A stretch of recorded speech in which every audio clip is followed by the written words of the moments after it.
السلام علیکم۔ آج بدھ ہے، دسمبر کی پہلی تاریخ۔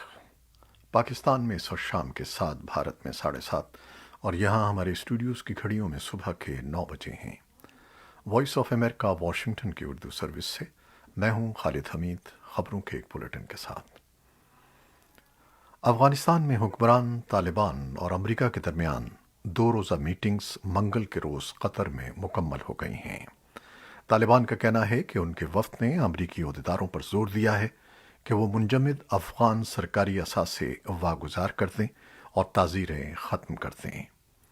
یہ بات چیت ایسے وقت میں ہوئی ہے جب امدادی تنظیمیں اور احتیاط دینے والے بین الاقوامی ممالک افغانستان کے لیے مالی امداد میں اضافے کی اپیلیں کر رہے ہیں، جبکہ اقوام متحدہ کا کہنا ہے کہ اس موسم سرما میں افغانستان میں نصف سے زیادہ آبادی کو بھوک کا سامنا ہوگا۔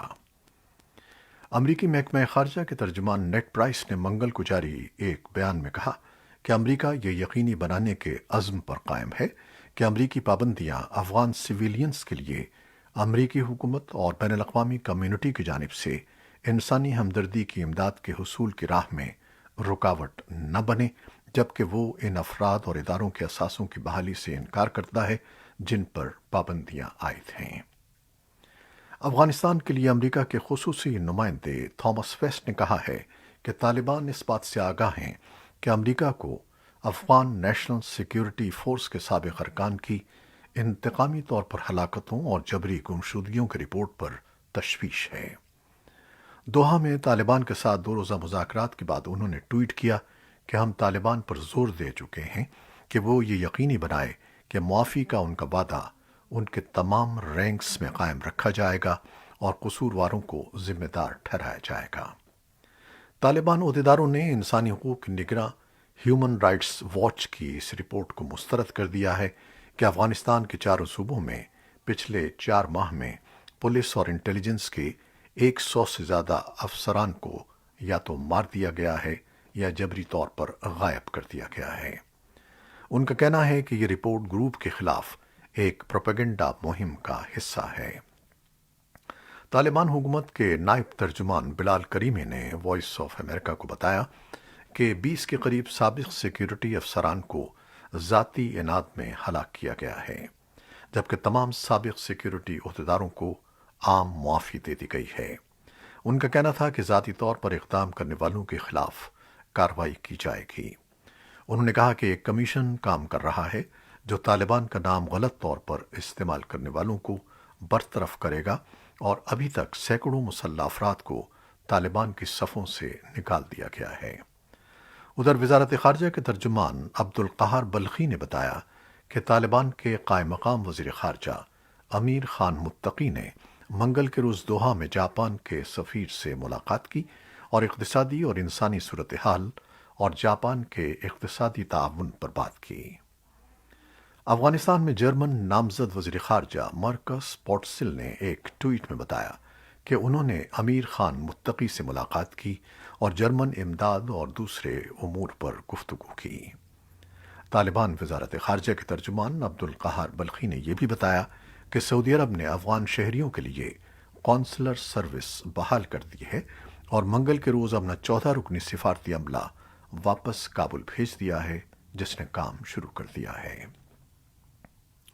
طالبان عہدیداروں نے بتایا ہے کہ ہمسائے ممالک نے انہیں یقین دلایا ہے کہ وہ اس کے باوجود کہ افغانستان نے 4 ماہ سے بجلی کے ان کے بلوں کی ادائیگی نہیں کی ہے، وہ ملک کی بجلی منقطع نہیں کریں گے۔ افغانستان میں بجلی کی کمپنی ڈیپس کے ترجمان نے ایک نیوز کانفرنس میں بتایا کہ کمپنی افغان عوام کو بتانا چاہتی ہے کہ برشنا کمپنی ہمسائے ممالک سے رابطے میں ہے۔ انہوں نے اس رقم کی تفصیل نہیں بتائی جو اس کمپنی کو 3 وسط ایشیائی ممالک اور ایران کو ادا کرنی ہے۔ صحت کے ماہرین کورونا وائرس کی نئی قسم اومیکرون سے متعلق اس خدشے کا اظہار کر رہے ہیں کہ ہو سکتا ہے کہ یہ قسم زیادہ تیزی سے پھیلے اور اس کے خلاف موجودہ ویکسین سے حاصل کردہ قوت مدافعت کم پڑ جائے۔ ان کا کہنا ہے کہ کورونا وائرس کی نئی قسم اومیکرون کے سامنے آنے کی وجہ کورونا وائرس کا بڑے پیمانے پر پھیلاؤ ہے۔ اب نائجیریا میں بھی اس ویریئنٹ کی نشاندہی ہو گئی ہے اور ان ممالک کی تعداد 22 کے قریب پہنچ گئی ہے جہاں اومیکرون ویریئنٹ پایا گیا ہے۔ امریکہ میں متعدی امراض کے چوٹی کے ماہر نے منگل کے روز کہا ہے کہ جو امریکی ویکسین لگوا چکے ہیں وہ کسی حد تک کرونا وائرس کے نئے ویریئنٹ اومیکرون سے محفوظ رہیں گے، مگر سائنسدانوں کو اس کے بارے میں علم چند ہفتے بعد ہوگا کہ بہترین تحفظ کے لیے ویکسینز میں کیا تبدیلی کی جائے۔ صحت کے لیے صدر بائیڈن کے چوٹی کے مشیر اینتھنی فاؤچی نے وائٹ ہاؤس نیوز بریفنگ میں کہا کہ اومیکرون ویریئنٹ اپنی قسم میں دیگر ویریئنٹس سے مختلف ہے۔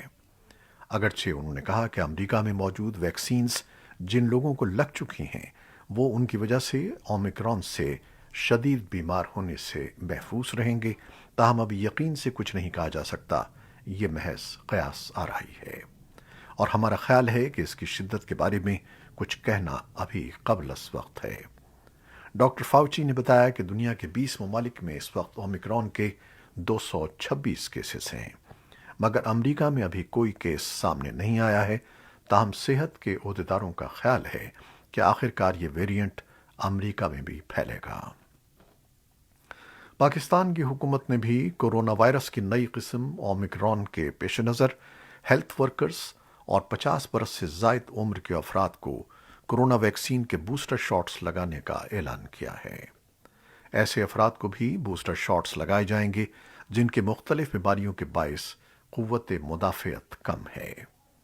بدھ کو national command and operation centre NCOC کی جانب سے جاری کیے گئے ایک اعلان میں کہا گیا ہے کہ بوسٹر ڈوز کورونا کی پہلی 2 خوراکوں کے 6 ماہ بعد لگائی جائے گی۔